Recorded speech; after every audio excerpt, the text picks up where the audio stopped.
Saudara-saudara kaum muslimin rahimakumullah, kita menyaksikan peristiwa-peristiwa yang memilukan dan memalukan. PHK terjadi di mana-mana, pengangguran meningkat, harga-harga membumbung tinggi, daya beli rakyat semakin lemah. Sementara di bidang politik, kejadian-kejadian memberikan indikasi bahwa persatuan dan kesatuan kita sebagai bangsa dewasa ini tengah berada dalam ujian yang berat. Pada jumpa kita kali ini, tanpa bermaksud untuk mencari kambing hitam dari bencana yang kita hadapi, saya ingin menyampaikan sebuah hadis yang diriwayatkan oleh Imam At-Tabarani dari Ibnu Abbas, bahwa Rasulullah sallallahu alaihi wasallam bersabda, khamsun bi khamsin, ada 5 perkara yang dapat menimbulkan 5 macam bencana. Mari kita renungi hadis ini satu demi satu sebagai bahan introspeksi buat kita semua dalam menghadapi bencana yang tengah berlaku sekarang ini. Yang pertama, manaqasa qaumul ahda illa sullita alaihim aduwuhum. Apabila suatu kaum sudah mengingkari janjinya, maka mereka pun akan dikuasai oleh musuh-musuh mereka. Sederhana saja nampak kalimat dalam hadis ini. Apabila orang sudah mengingkari janji, mereka akan dikuasai oleh musuh-musuh mereka sendiri. Dan musuh kita yang paling utama saat ini adalah kemiskinan dan kebodohan. Kenapa itu terjadi? Karena kita mengingkari janji kita sendiri. Di saat awal-awal berdirinya Orde Baru, kita pernah berjanji untuk melaksanakan Pancasila dan Undang-Undang Dasar 45 secara murni dan konsekuen. Kita berjanji bahwa kita akan menegakkan pemerintah yang bersih dan berwibawa. Itu semua pada permulaannya. Waktu demi waktu berjalan, kita lupa dengan janji yang kita ucapkan itu. Ketuhanan yang Maha Esa kita ucapkan, tapi kesetanan yang luar biasa yang kita lakukan. Kemanusiaan yang adil dan beradab yang kita dengungkan, tetapi kemanusiaan zalim dan biadab yang kita praktekkan. Sederhana saja saudara, hampir setiap pejabat pada posisi-posisi kunci, di awal-awal ia memangku jabatan itu, biasanya ia mengucapkan sumpah dengan lafaz demi Allah, bahwa dalam melaksanakan jabatan ini saya tidak akan menerima hadiah atau pemberian dalam bentuk apapun. Itu pada permulaannya. Lama-lama rupanya hadiah itu asik juga, mulai diterima. Lama-lama dirasa kurang, mulai menagih. Dan akhirnya terjadilah praktek yang disebut suap menyuap, semir menyemir, dan lain sebagainya. Kalau ini sudah menjadi kenyataan, bagaimana kita mau menegakkan pemerintah yang bersih dan berwibawa? Undang-Undang Dasar 45 menyatakan bahwa bumi, air, dan seluruh kekayaan negara dikelola oleh negara bagi sebesar-besar kemakmuran rakyat.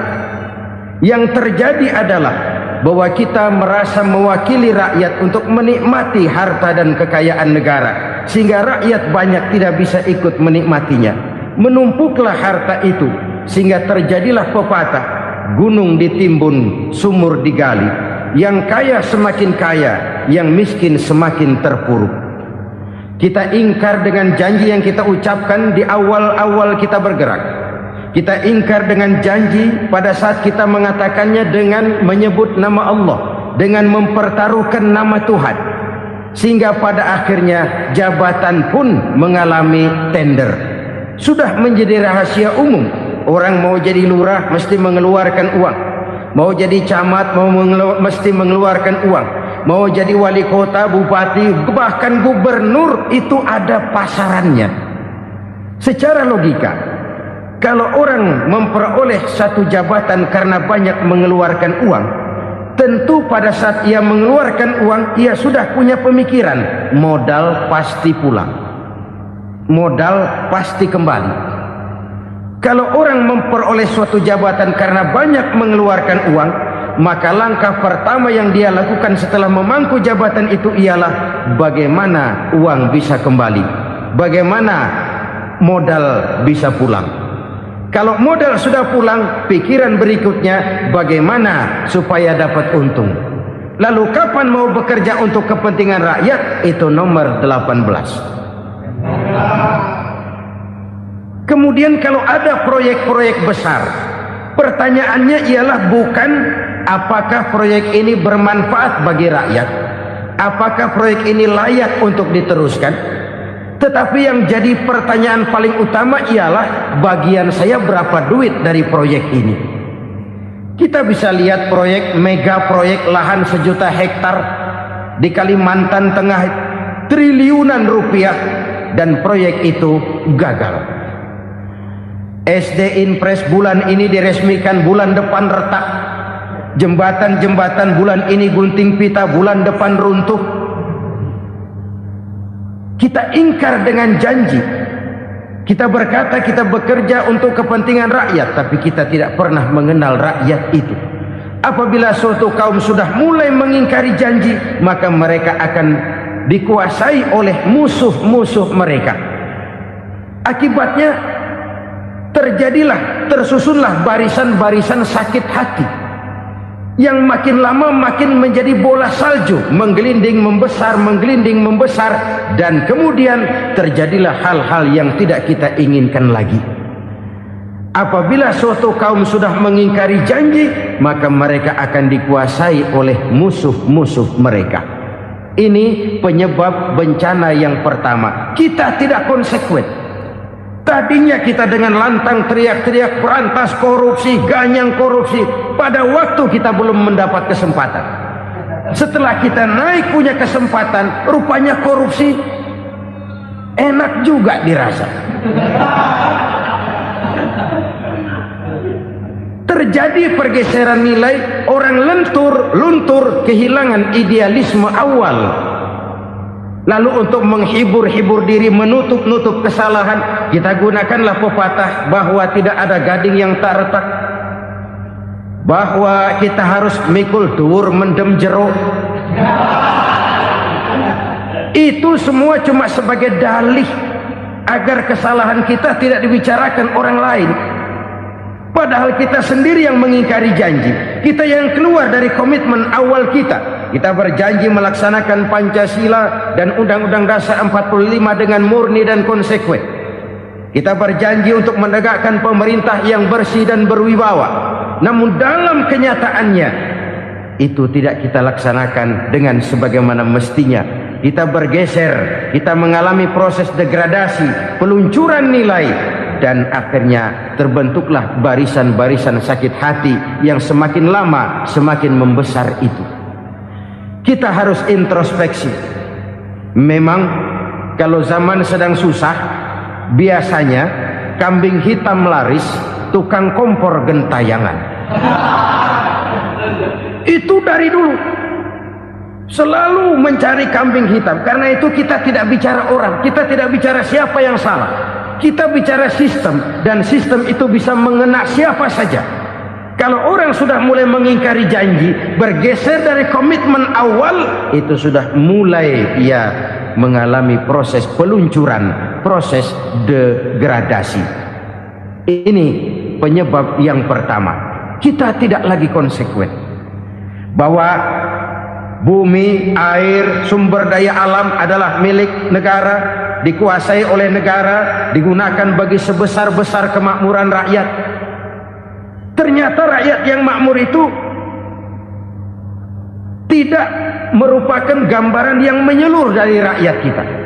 Undang-undang dasar kita menganut ekonomi kekeluargaan, tapi yang kita praktekkan adalah ekonomi keluarga. Kalau bukan keluarga nggak dapat proyek. Kalau bukan keluarga nggak dapat macam-macam. kekeluargaan kita rubah menjadi keluarga, timbullah penyakit nepotisme. Kita bergeser, kita ingkari janji, dan kita anggap kita atasnamakan rakyat. Rakyat cuma sekedar jadi address, rakyat cuma sekedar jadi alamat, tetapi kehidupan mereka tidak banyak berubah dan tidak banyak terangkat. Kaum muslimin rahimakumullah, ini penyakit yang pertama, penyebab bencana yang pertama. Yang kedua kata Nabi, wa ma hakamu bighairi ma anzalallah, apabila hukum yang diterapkan sudah tidak lagi bersumber dari hukum Allah, illa fasya fihimul faqru, maka akan bertebaranlah kemiskinan di mana-mana. Ini artinya apa? Apabila hukum tinggal sebuah stempel, apabila hukum sudah diatur menurut kepentingan, apabila hukum sudah tidak lagi ditegakkan secara adil, maka kemiskinan merambah di mana-mana.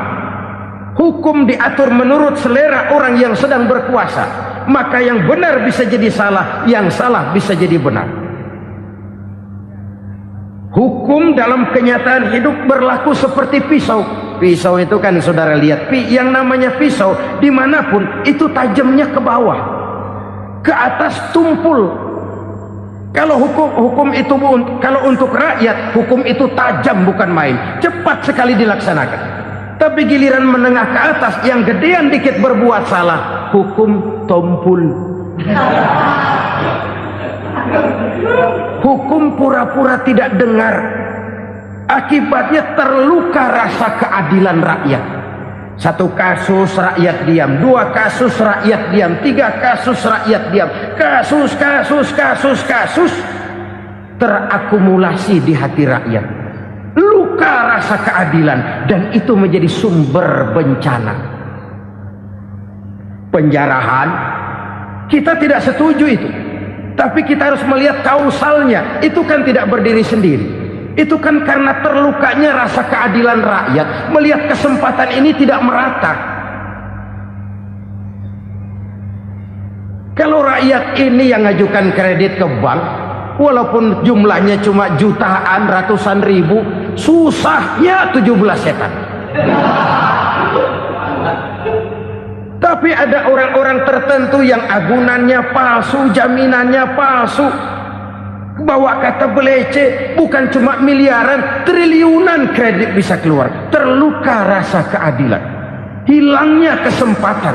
Rakyat cuma dapat kesempitan, jarang dapat kesempatan. Dari lukanya rasa keadilan ini, memang ya entah lipstik, entah basa-basi, dibentuklah tim ini, dibentuklah badan pengawas ini, dibentuklah tim ini. Kalau membentur tahu, hancur tahu.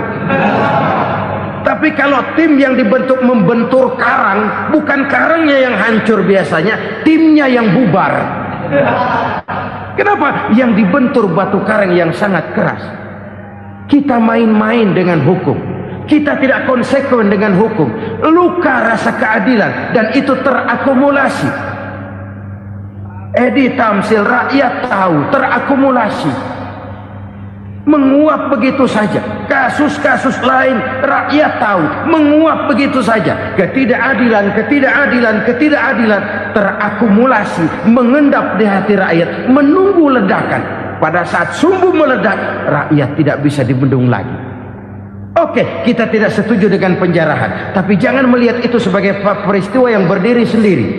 Kenapa itu terjadi? Kausalnya kenapa?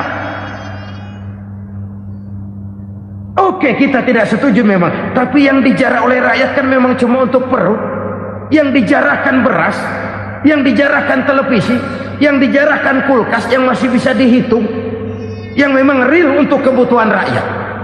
Penjara-penjara berdasi kepala botak yang menguras uang rakyat habis-habisan, enak saja melenggang dalam kehidupan ini. Makin terluka rasa keadilan rakyat.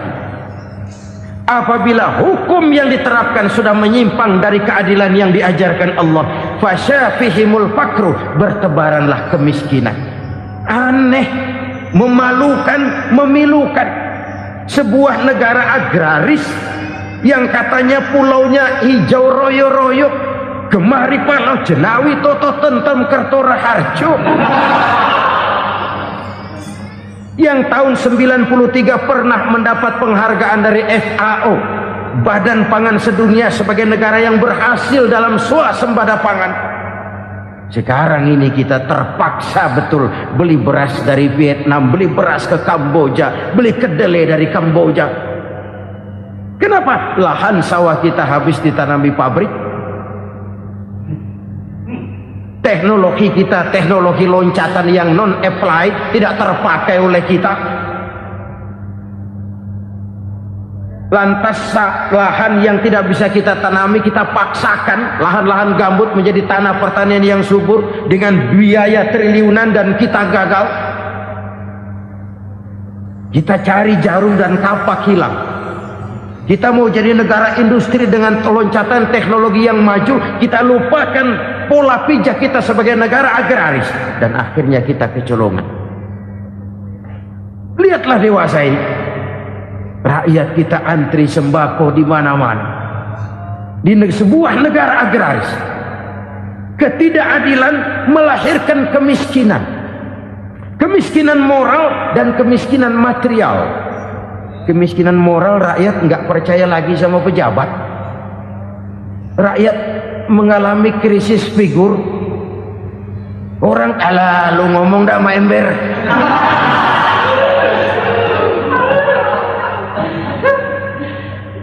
Penataran yang menghabiskan biaya miliaran itu melahirkan pejabat-pejabat korup. Pengawasan yang menghabiskan biaya miliaran itu ternyata impoten, mandul. Kemiskinan moral. Jujur saya berkata, saudara-saudara, setelah pintu reformasi dibuka, itu yang masuk memang macam-macam. Ada yang memang punya tujuan murni, konsekuen dan punya konsep. Ada yang nunggu di tikungan, begitu mobil lewat nyamber pintu, berangkat ikut reformasi. Ada yang memanfaatkan momentum, mumpung, untuk nyampein unek-unek, ngerti nggak, pokoknya ngomong. Sehingga keadaan semakin rancu, kebingungan semakin menjadi-jadi, masalah yang paling urgen tidak terselesaikan. Sekarang ini orang berpikir mendingan jadi pala ular daripada jadi buntut macan. Buntut macan memang hebat macan, tapi kalau buntutnya cuma ugel-ugel di belakang buat apa? Mendingan jadi pala ular, kecil juga nyaplok. Artinya ya biar kecil juga kalau punya partai kan gagah. Lalu rame-rame bikin partai kayak bikin arisan. Orang makin mengalami dislokasi. Semua mau jadi pahlawan, semua mau nomor satu, semua ngomong iya kalau bidangnya, kalau bukan makin rancu. Marilah lewat kesempatan ini saya mengajak kita untuk tahu diri. Biarkan politisi ngomong politik, biarkan ekonom menata ekonomi, biarkan praktisi bicara soal hukum, biarkan rakyat munajat, istighfar, mohon pertolongan Allah. Tahu diri kita. Kalau memang ayam, kukuruyuk aja dah. Kalau memang kucing, ayo ngeong. Kalau kambing, silahkan ngembe. Udah tahu ayam, ngeong bunyinya. Suaranya palas, orang nggak ngerti, bingung, makin menjadi-jadi. Ibarat kesebelasan sepak bola bangsa kita sekarang ini, rame-rame mau bikin gol, kiper ikut nyerang sekarang. Memilukan dan bahkan memalukan. Wa ma hakamu bighairi ma anzalallah illa fasyafihimul fakru. Kalau hukum yang diterapkan sudah menyimpang dari keadilan yang diajarkan Allah, bertebaranlah kemiskinan di mana-mana. Coba sekarang ini, yang punya duit bingung, apalagi yang kagak punya duit. Yang pengusaha gede ngeluh, apalagi yang pengusaha pas-pasan. Yang kagak punya beras, yang punya beras saja masih bingung, apalagi yang nggak punya beras. Ini sudah demikian merata. Dulu kita kagum mendengar konglomerat kelas buadak, kelas-kelas yang seakan-akan cuma ada dalam khayalan mereka, punya kekayaan miliaran dolar, triliunan. Sudahlah, seolah-olah nggak terjangkau sama kita. Weh, ternyata yang gede-gede itu juga gede utangnya.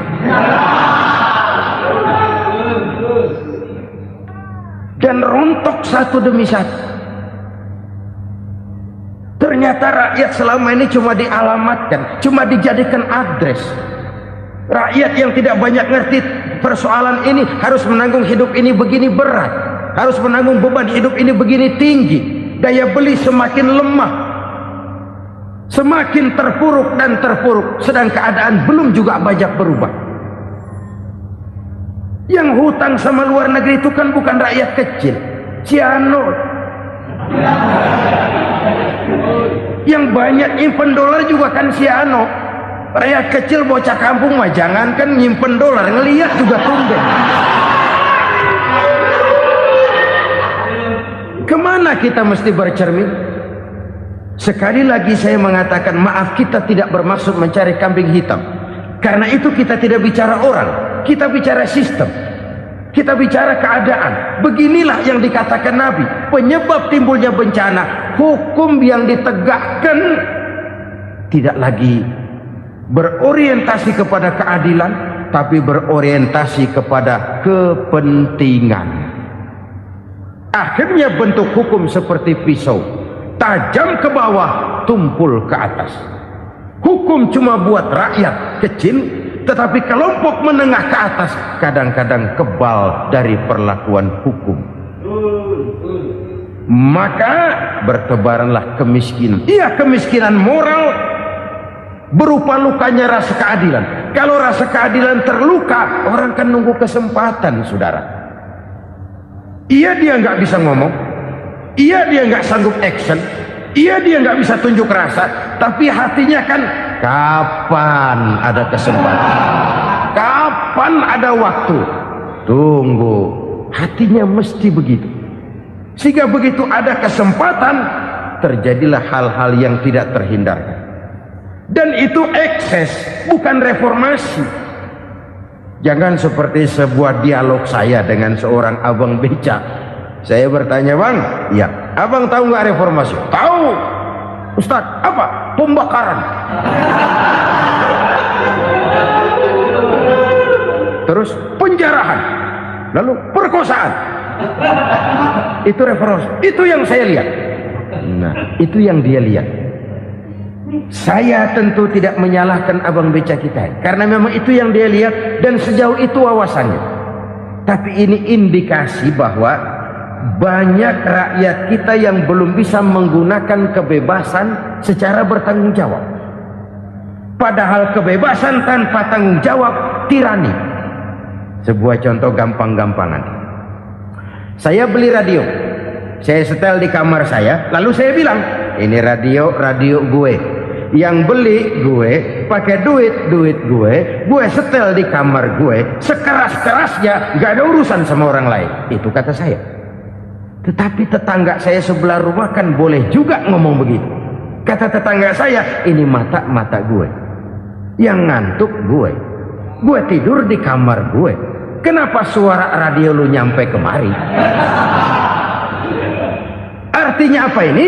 Kebebasan saya nyetel radio dibatasi oleh kebebasan tetangga saya yang mau tidur. Tidak ada kebebasan mutlak. Kebebasan mutlak tanpa tanggung jawab kembali akan melahirkan tirani, kembali akan melahirkan pemaksaan kehendak. Dan itu lagi-lagi bukan demokrasi. Saudara-saudara kaum muslimin rahimakumullah. Ini penyakit yang kedua, lukanya rasa keadilan, terutama di kalangan rakyat kecil. Itu mengendap menjadi akumulasi dan menunggu giliran kapan bisa dimuntahkan. Dengan kata lain, rakyatnya udah banyak banget makan yang perutnya jadi enak, nyelam. Kapan nunggu muntahnya? Udah begini banyak akumulasi yang mereka pendam di perut ini, sehingga ketika terjadi kesempatan itu sudah tidak terkendalikan lagi, kita out of control. Saya tidak mentolerir sikap-sikap kekerasan, bahkan saya lebih cenderung bahwa kalau di rumah kita banyak tikusnya saja racuni, jangan rumah dibakar. Bahwa ada korupsi, ya, ada kolusi, memang ada nepotisme, tentu. Tetapi tikusnya saja racuni, jangan rumah dibakar. Masa mau ngusir tikus bakar rumah? Tikusnya lari, tikusnya selamat, rumahnya ewes-ewes.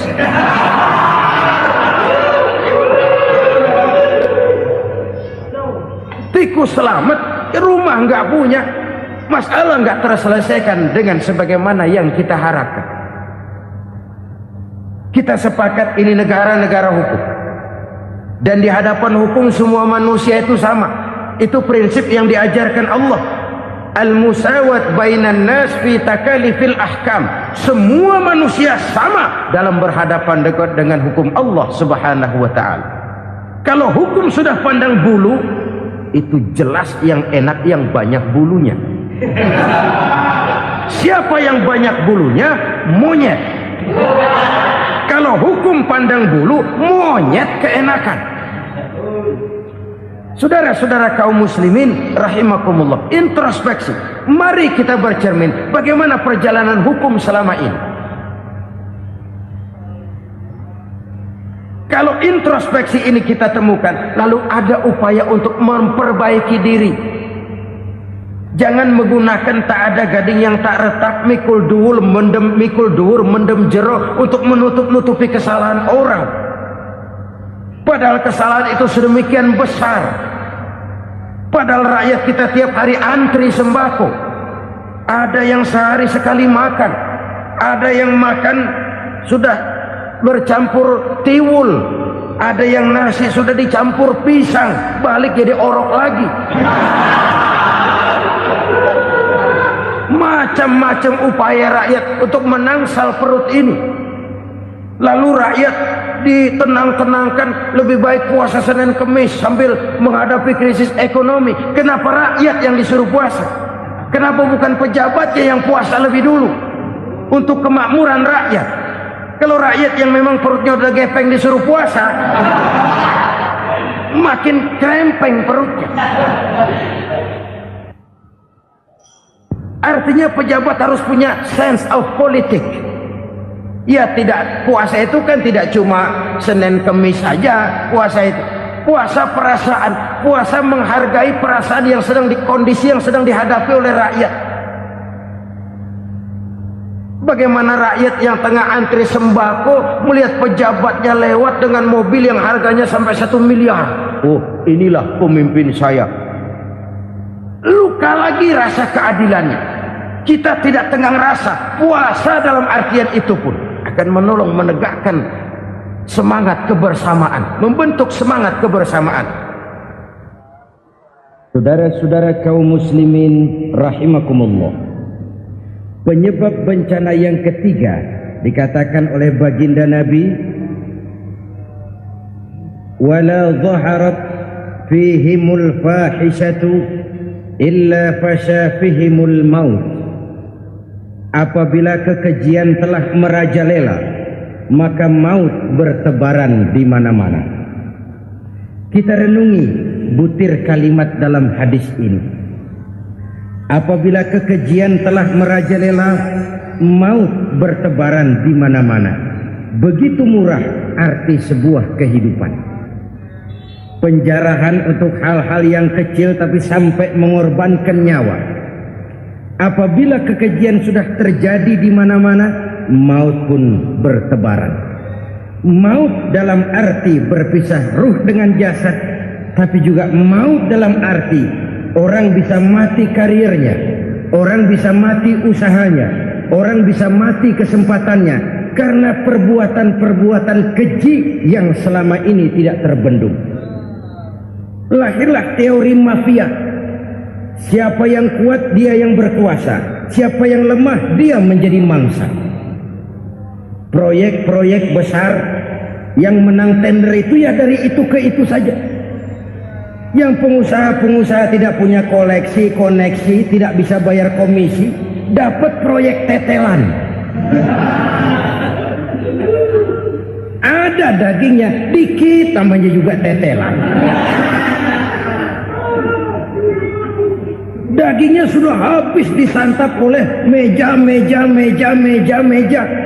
Sekian puluh meja dilalui, sekian puluh amplop dikeluarkan.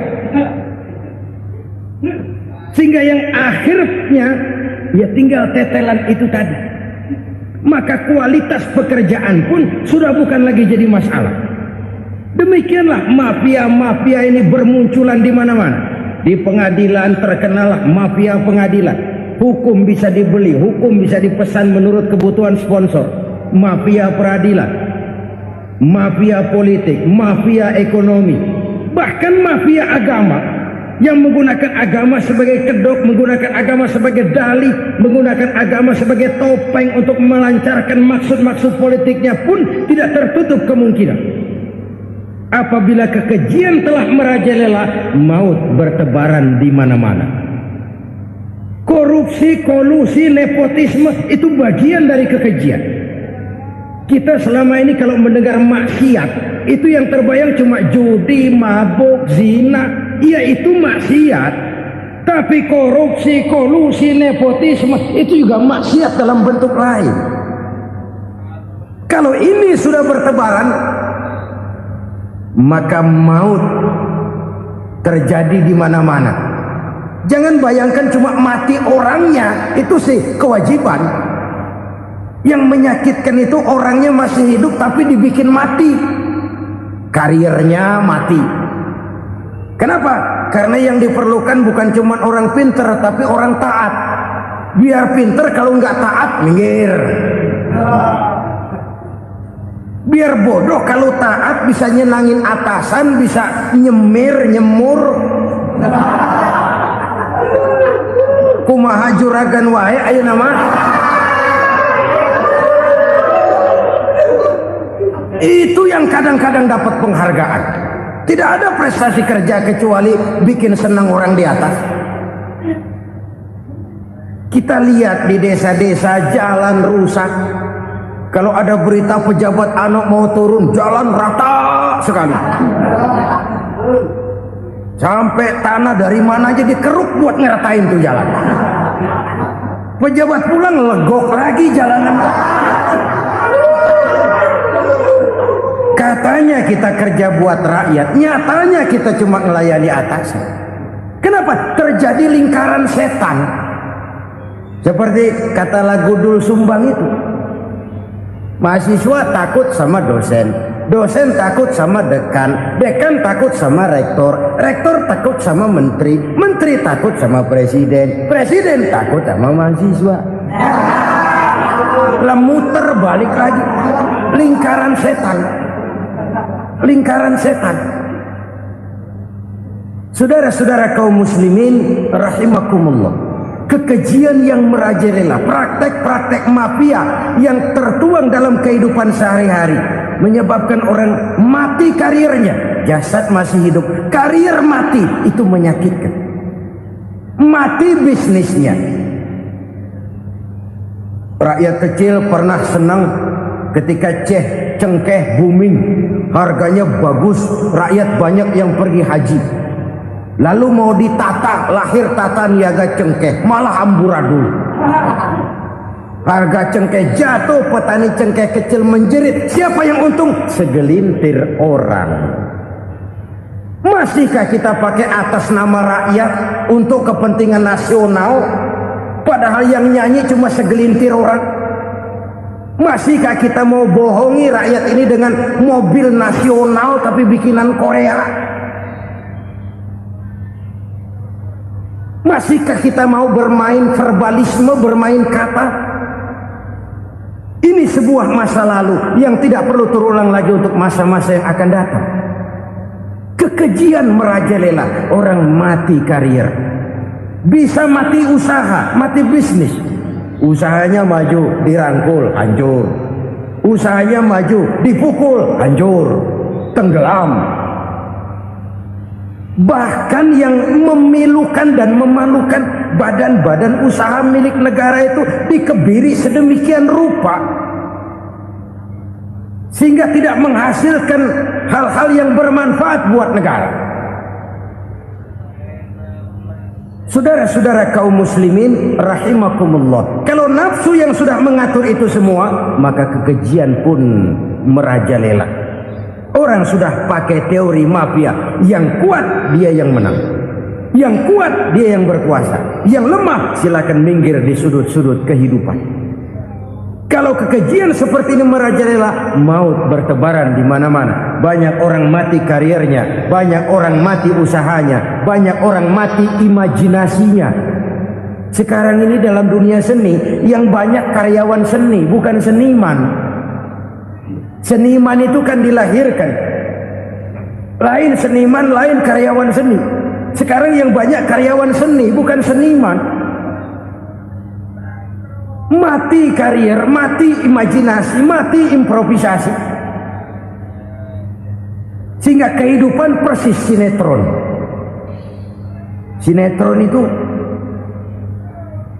yang kita lihat rumah mewah, yang kita lihat rumah bagus. Gak pernah kita lihat di sinetron kita ini rakyat antri sembako. Kita dijejali hal-hal yang indah, yang wah, yang membuat kita tenggelam dalam gaya hidup instan, tenggelam dalam gaya hidup wah. Kita lupa dengan realitas keseharian di tengah-tengah masyarakat kita. Lahirlah kelompok-kelompok selebritis, dibesarkan oleh berbagai media. Selebritis pilek aja masuk koran, pilek.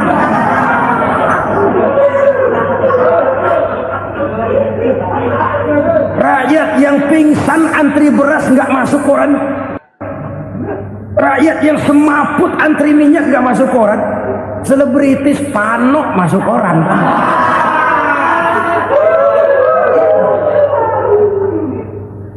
Kita besarkan hal-hal kecil, kita kecilkan hal-hal besar. Kenapa? Kita mengejar oplah, kita profit oriented, tidak lagi berorientasi kepada realitas hidup yang kita hadapi ini.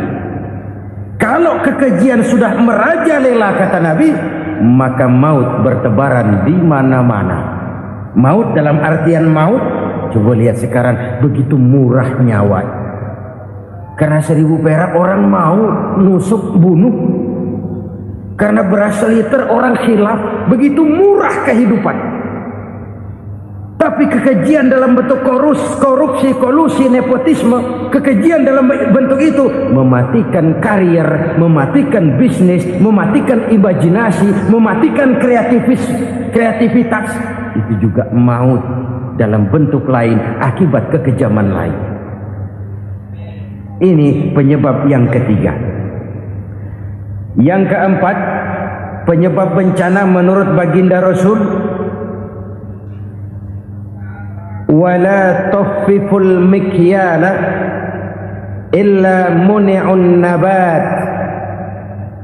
Apabila timbangan sudah dicurangi, maka tercegahlah tumbuh-tumbuhan.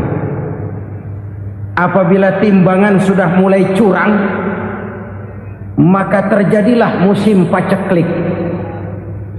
Apabila bisnis sudah bergaya mafia tadi itu, kecurangan-kecurangan terjadi, tender di balik pintu, yang dimenangkan cuma kelompok-kelompok yang bisa memberikan presentasi yang besar, muni'un nabat, terjadilah paceklik.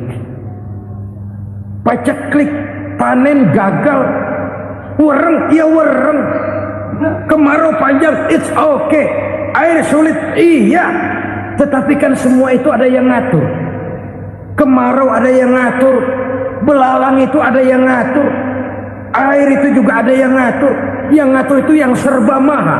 Kalau ia murka melihat kecurangan timbangan, Allah itu kalau murka kan gampang saja, tinggal komandoin balang, lang, hancurin tuh sawah. Konvoy belalang, konvoy. Allah tinggal ngutik angin El Nino. Mampir lo ke Indonesia, hujan nggak turun-turun, kemarau panjang. Jadi kalau musim kemarau kan namanya anginnya El Nino. Kalau musim hujan anginnya namanya La Nina. Cakep namanya, kejem orangnya. Saudara lihat Cina sekarang sedang kena La Nina, banjir besar, ribuan orang meninggal. Dia mah ribuan mati kagak berasa, rakyatnya miliaran. Bangladesh lagi ngalami La Nina, India lagi ngalami La Nina.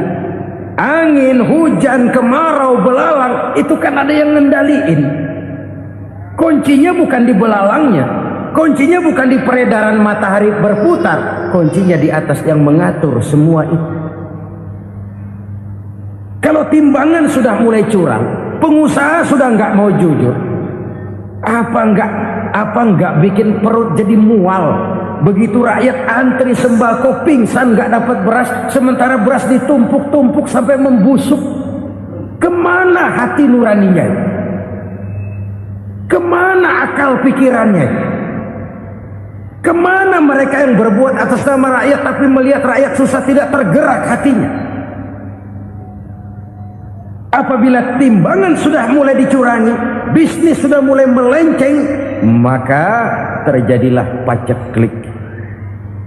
Sebuah negara yang berhasil dalam swasembada pangan, lalu sekarang menjadi negara yang rakyatnya antri untuk memperoleh kebutuhan pangan.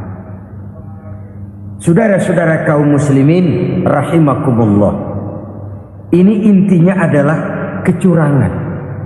Kalau kecurangan sudah terjadi di mana-mana, dan ini milik siapa saja, bukan soal tempat, bukan soal jabatan, soal manusianya, SDM-nya. Kecurangan tidak cuma terjadi di kantor, di masjid bisa terjadi kecurangan. Korupsi tidak hanya bisa terjadi di kantor, di madrasah bisa ada korupsi. Faktor manusianya, ini soal SDM. Kecurangan yang besar tentu besar lagi kerugiannya. Kecurangan yang kecil, kecurangan sehari-hari, pedagang-pedagang kecil ngurangi timbangan, barang yang buruk dikatakan baik, yang baik dikatakan buruk, itu merugikan perorangan. Kecurangan yang besar merugikan bangsa dalam bentuk total, dalam bentuk seutuhnya. Nah, kecurangan-kecurangan seperti ini rakyat kan lihat, rakyat kan tahu, dan itu kembali terakumulasi di sini, pegel. Dan jangan lupa, rakyat yang nggak ngomong itu, rakyat yang nggak bersuara itu, batinnya menjerit, jeritannya menggoncang aras, dan itu didengar Allah. Yadullah fauqal jamaah, kata Nabi, tangan Tuhan di atas orang banyak. Jeritan hati rakyat menggoncang aras. Rakyat yang terlalu banyak dizolim, rakyat yang terlalu banyak dirugikan, ya rakyat yang terlalu banyak di atas namakan, menjerit batinnya, menggoncang aras, dan Allah bisa menggerakkan apa saja untuk membuat satu situasi. Allah bisa menggerakkan apa saja untuk membuat satu situasi. Saudara-saudara kaum muslimin rahimakumullah, ini faktor yang ketiga, timbulnya kecurangan. Faktor yang keempat maksud saya. Yang kelima, penyebab timbulnya bencana menurut baginda Nabi, wala muni'uz zakat wala muni'uz zakat illa hubbisa anhumul qatr. Apabila zakat enggan dibayar, maka tercegahlah qatrun. Qatrun ini kalau bahasa kita sembako. Maka tercegahlah kebutuhan-kebutuhan yang kita perlukan. Ini, kita tidak meragukan bahwa yang kita tuju adalah masyarakat yang adil dalam kemakmuran dan makmur dalam keadilan. Nah, antara kemakmuran dan keadilan ini memang sering tidak bisa berjalan seiring. Pada saat kemakmuran kita kejar, ekonomi kita pacu, ada nilai-nilai keadilan yang tertinggal. pada saat nilai keadilan kita tegakkan benar-benar, ada unsur-unsur kemakmuran yang terabaikan. Oke, kita bisa mengatakan kasus. Oke, kita bisa mengatakan itu sebagian kecil. Tapi kalau sebagian kecil, lama-lama kan jadi sebagian besar. Oke, kita mengejar kemakmuran. Pertanyaannya, kemakmuran untuk siapa? Oke, kita berikan kelompok tertentu kue yang besar dengan harapan nanti dia bagiin kuenya kepada yang kecil-kecil. Tapi kenyataan, mereka yang dapat kue besar akhirnya malah lupa diri dan lupa daratan. Mau makin besar, malah memeras yang kecil-kecil ini. Sekarang kan yang kecil modali yang besar. Ramai-ramai buka bank, ternyata kamuflase. Uang banknya untuk kredit perusahaannya sendiri. Nasabahnya rakyat kecil. Artinya apa? Rakyat kecil disuruh modalin orang yang udah gede. Ini kan sambar geledek urusan.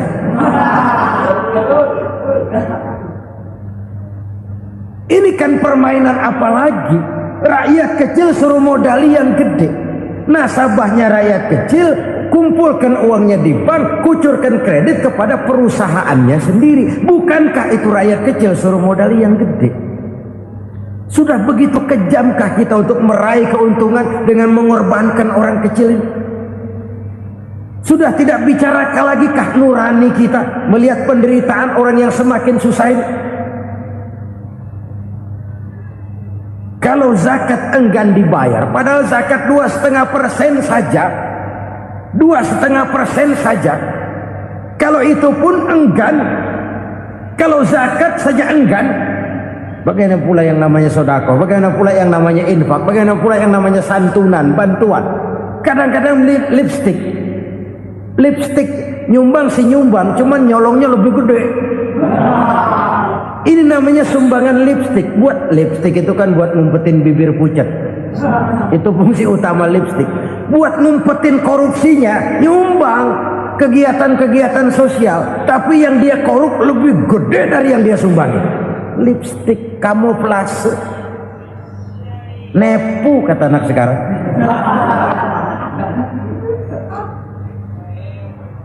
Saudara-saudara kaum muslimin rahimakumullah. Demikian berat kewajiban zakat ini sampai di zaman Sayyidina Abu Bakar pernah keluar komando perangi orang yang enggan membayar zakat. Perangi. Karena fungsi zakat adalah menjembatani antara si kaya dengan si miskin. Bahwa ada kemiskinan itu Qur'ani. Allah menyatakan, aku melebihkan rezeki sebagian kamu dari yang lain. Ini kan kesenjangan. Allah melebihkan rezeki sebagian kamu dari yang lain. Ada itu. Tetapi itu berjalan secara nature. Nah, kalau direkayasa, yang kaya semakin kaya, yang miskin semakin terpuruk, yang sudah besar dapat proyek besar, yang kecil dapat tetelan. Ini kan rekayasa namanya. Kesenjangan yang direkayasa ini yang kita harus kikis. Nah, fungsi zakat menjembatani dari sisi sosial. Dari sisi pribadi, Nabi berpesan, zakku amwalakum biz zakat. Bersihkan hartamu dengan zakat. Sekarang ada istilah nyuci uang. Uang hasil korupsi itu bisa dicuci, dijadikan uang bersih. Bukan pakai rinso, bukan. Pakai politiknya koruptor, diolah sedemikian rupa sehingga jadi uang resmi. Sudah memutik, itu termasuk yang disebut kejahatan kerah putih, white collar crime. Kejahatan kerah putih, kejahatan pakai dasi, kejahatan kelas kakap. Makanya orang mendingan goblok kagak bener daripada pinter kagak bener. Goblok kagak bener itu gampang ngurusinnya. Pinter kagak bener, ini yang berabe bener ngurusinnya.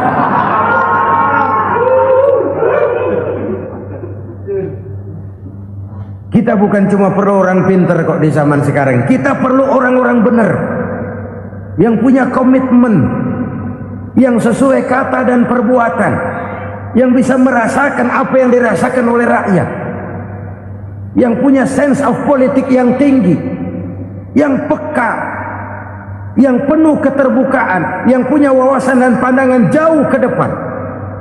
Dari sisi pribadi, zakat itu membersihkan harta kita. Ya, dia tercampur dengan yang subuhat, dia bahkan mungkin tercampur dengan sedikit-sedikit yang haram. Itu zakku amwalakum bizakat. Bersihkan hartamu dengan zakat itu. Pada sisi sosial ia menjembatani, pada sisi pribadi ia membersihkan harta kita. Karena itu kalau kita minta berdoa, minta rezeki, syarat rezeki itu halalan, thayyiban, wasi'an. Nggak pernah kurang dari 3 itu. Halal, bagus, banyak. Halal, bagus, tapi sedikit, susah ngaturnya. Halal, banyak, tapi kurang bagus. Buat apaan? Bagus, banyak, tapi haram. Enggak ada artinya. Sebab kata Imamul Ghazali, kalau kau terlalu suka memakan makanan yang haram, dikunyah masuk ke dalam perut besar, digiling oleh perut besar, menghasilkan energi, menggerakkan sel-sel pembuluh saraf, kau juga akan cenderung berpikir yang haram. Kalau sudah cenderung berpikir yang haram, perbuatan pun akan mengarah kepada perbuatan-perbuatan yang haram. Dulu waktu kelompok Jimbaran 200 konglomerat Indonesia kumpul, dihimbau supaya sekian persen kasih pengusaha-pengusaha lemah. Itu kan cuma sekedar belas kasihan, tidak banyak menolong keadaan. Dan bukan itu yang diperlukan pengusaha-pengusaha kecil. Yang diperlukan adalah berikan kami kesempatan seperti mereka dapat kesempatan. Berikan kami peluang seperti mereka juga dikasih peluang. Kalau cuma dikasih 100 juta, 200 juta hari ini, usaha kami nggak ada prospeknya, peluang kagak ada, kan sama juga bohong.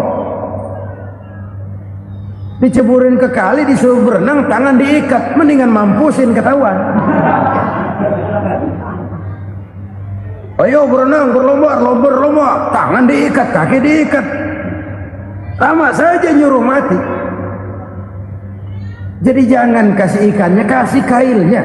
Yang diperlukan pengusaha kecil menengah ke bawah itu bukan cuma sekedar belas kasih dari konglomerat-konglomerat besar.